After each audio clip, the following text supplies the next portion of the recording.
तो जैसा कि आप लोगों ने प्रॉमिस नेवरलैंड के पिछले पार्ट में एक ऑर्फनेज को देखा था जहां पर बहुत सारे इंटेलिजेंट बच्चे रहते थे जो एक सर्टेन एज होने के बाद अडॉप्ट कर लिए जाते थे। जहां पर हमारी मुलाकात नॉर्मन, रे और एमा नाम के 3 बच्चों से होती है जो हमारी इस कहानी के मेन प्रोटैगनिस्ट थे। जहां पर एमा और नॉर्मन को पता चलता है कि असल में वो जिस ऑर्फनेज में रहते हैं वो एक फार्म है जहां पर छोटे बच्चों को ह्यूमन मीट के लिए ब्रीड किया जाता है जिन्हें डीमंस खाते थे, और आज तक उनके जितने भी भाई बहन अडॉप्ट हुए थे वो असल में उन डीमंस का खाना बन गए थे। जिस पर नॉर्मन और एमा अपने सभी भाई बहनों के साथ उस ऑर्फनेज से भागने का प्लान बनाने लगते हैं। अब आगे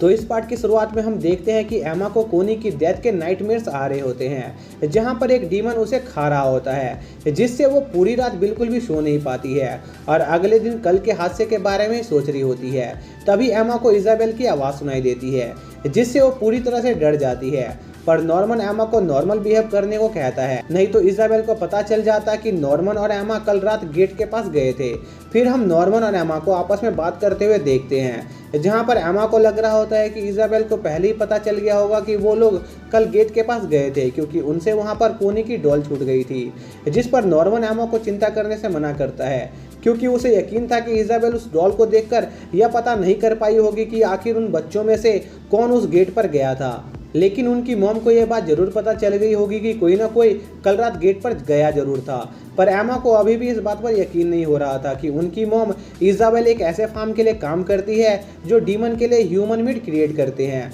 और उनमें से किसी को भी डीमंस का खाना बनने के लिए भेजा जा सकता था। जिस पर नॉर्मन एमा को कहता है कि ऐसा नहीं है क्योंकि उसने डीमन के मुंह से सुना था कि अडॉप्शन के लिए बच्चों को चुनने का एक पैटर्न है जहां पर 6 साल के बच्चों का मीट एवरेज ग्रेड मीट होता है तो वहीं 12 साल के बच्चों को हाई ग्रेड मीट की कैटेगरी में रखा जाता है। जिस पर एमा थोड़ी कंफ्यूज होती है कि आखिर डीमन सिर्फ 6 से 12 साल के बच्चों को ही क्यों सप्लाई करते हैं, क्योंकि अगर वो उन्हें एडल्ट स्टेज तक ब्रीड करेंगे तो डीमन को ज़्यादा मीट मिल सकता था। साथ ही वो डीमन उनका लगातार टेस्ट क्यों लेते हैं जब उन्हें उनका मीट ही चाहिए। जिस पर नॉर्मन थोड़ी देर सोचता है और उसे समझ आता है कि डीमन उनके मीट को उनके ब्रेन के डेवलपमेंट के हिसाब से ग्रेड देते हैं और ह्यूमंस का ब्रेन 12 साल की एज के बाद डेवलप होना बंद हो जाता है, इसलिए डीमंस उन लोगों को सिर्फ 12 साल की एज तक ऑर्फनेज में रखते थे और उसके बाद उन्हें शिफ्ट कर दिया जाता था। और नॉर्मन और एमा को अभी तक ऑर्फनेज से शिफ्ट नहीं किया गया था क्योंकि वो दोनों काफ़ी इंटेलिजेंट थे, जिस वजह से उनका ब्रेन दूसरों के मुकाबले ज़्यादा स्वादिष्ट था और उनकी डीमन के भी ज़्यादा वैल्यू थी। लेकिन एमा और नॉर्मन के पास ज़्यादा वक्त नहीं था क्योंकि वो कुछ महीने के अंदर ही 12 साल के होने वाले थे, इसलिए उन्हें उससे पहले इस ऑर्फनेज से भागने का कोई प्लान बनाना होगा। इसलिए उनके पास मैक्सिमम 2 महीने का ही समय था, जिसके अगले दिन नॉर्मन और एमा ऑर्फनेज की वॉल के पास जाते हैं और उस वॉल को इन्वेस्टिगेट करने लगते हैं, जिससे उन्हें पता चलता है कि वो वॉल 4 मीटर ऊंची और 2 मीटर चौड़ी थी, जिस पर वो किसी रस्सी की मदद से आसानी से चढ़ सकते थे और उन्हें बस अपने ऑर्फनेज के छोटे बच्चों को रस्सियों पर चढ़ाने की ट्रेनिंग देनी होगी ताकि वो आसानी से सभी के साथ उस ऑर्फनेज से भाग सके। तभी उनका ब्रेक टाइम ओवर हो जाता है, जिस पर वो दोनों तुरंत वापस लौट जाते हैं ताकि इजाबेल को उन पर शक न हो। तभी हम एक बच्चे को देखते हैं जो रोते हुए इजाबेल के पास आता है क्योंकि जंगल में खेलते टाइम उसने अपने एक दोस्त को गलती से खो दिया था। जिस पर इजाबेल अपनी वॉच में कुछ देखती है और सीधे उस बच्चे को ढूंढने निकल जाती है और कुछ ही देर में उस खोए हुए बच्चे को ढूंढ लेती है, जो देखकर नॉर्मन का चेहरा नीला पड़ जाता है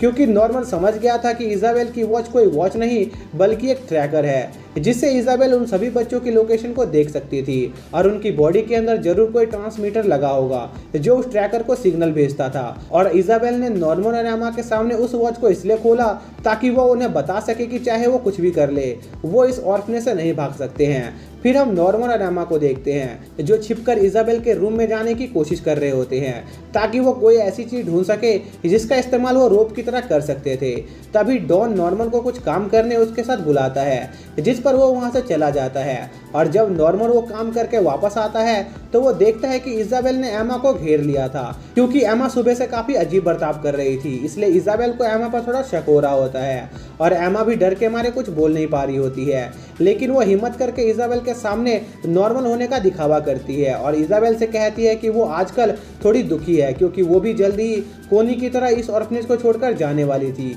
जबकि वो सबके साथ यहीं रहना चाहती थी। जिस पर इजाबेल का एमा से थोड़ा शक दूर होने लगता है और एमा नॉर्मन के साथ वहां से खाना खाने जाने लगती है। तभी इजाबेल नॉर्मन और एमा को रोक लेती है और उनसे पूछती है कि क्या कल वो दोनों ऑर्फनेज के गेट के पास गए थे, जिससे उन दोनों के पैर जम जाते हैं। पर नॉर्मन इजाबेल से कहता है कि वो दोनों ऑर्फनेज के गेट के पास नहीं गए थे, क्योंकि यह उनके ऑर्फनेज के रूल्स के खिलाफ था, जो कहकर वो दोनों वहां से चले जाते हैं। लेकिन असल में इजाबेल के इन सवालों से उनकी रूह अंदर तक कांप गई थी, क्योंकि इजाबेल ने उन्हें लगभग पकड़ ही लिया था और वो इस बार बाल बाल बच गए थे। तभी हम रे को देखते हैं, जो कई दिनों से नॉर्मन और एमा को काफी अजीब हरकतें करते हुए देख रहा होता है। जिसके बाद रात में नॉर्मन और एमा चुपके से मॉम के स्टोर में एंटर करके वहां से कुछ टेबल क्लॉथ चुरा लेते हैं और अगले दिन उनकी रस्सी बनाकर उन्हें वॉल के पास मौजूद कुछ ट्रीज के अंदर छिपा देते हैं, जिससे उनके पास उस ऑर्फनेज से भागने के लिए एक रोप का इंतजाम हो गया था और अब उन्हें बस उनके बॉडी में लगे ट्रैकर को निकालना था। इसलिए वो इस काम में रे को भी शामिल करने के बारे में सोच रहे होते हैं, क्योंकि रे भी काफ़ी इंटेलिजेंट था और इस काम में उनकी मदद कर सकता था। तभी रे खुद वहां पर आ जाता है, जो काफी लंबे समय से उन दोनों का पीछा कर रहा था और रे उन दोनों को उसे सारी बातें बताने को कहता है। जिस पर नॉर्मन और एमा उसे डीमंस और ऑर्फनेज की सारी बातें बताते हैं, जिस पर रे तुरंत यकीन कर लेता है, जो देखकर एमा को यकीन नहीं हो रहा था। जिस पर रे एमा से कहता है कि नॉर्मन एमा की तरह बेवकूफ नहीं है जो पागलों वाली बातें करे। इसलिए रे को यकीन था कि वो तीनों आसानी से इस ऑर्फनेज से भाग सकते हैं। पर एमा रे से कहती है कि असल में वो इस ऑर्फनेज में मौजूद सभी बच्चों को लेकर यहाँ से भागना चाहती है, जो सुनकर रे काफी ज्यादा शौक होता है, क्योंकि यह टास्क नामुमकिन था। पर एमा अपनी बात पर अड़ी रहती है, जिस पर रे एमा को बताता है कि एमा जैसा सोच रही है कि वो सभी बच्चों को लेकर ऑर्फनेज से भाग सकती है, तो ये नामुमकिन है, क्योंकि असल में वो लोग डीमन वर्ल्ड में थे, जहाँ पर इंसानों की कोई जगह नहीं थी। इसलिए अगर एमा उन सभी बच्चों को उनके साथ लेकर जाएगी तो वो लोग भी उनके साथ मारे जाएंगे।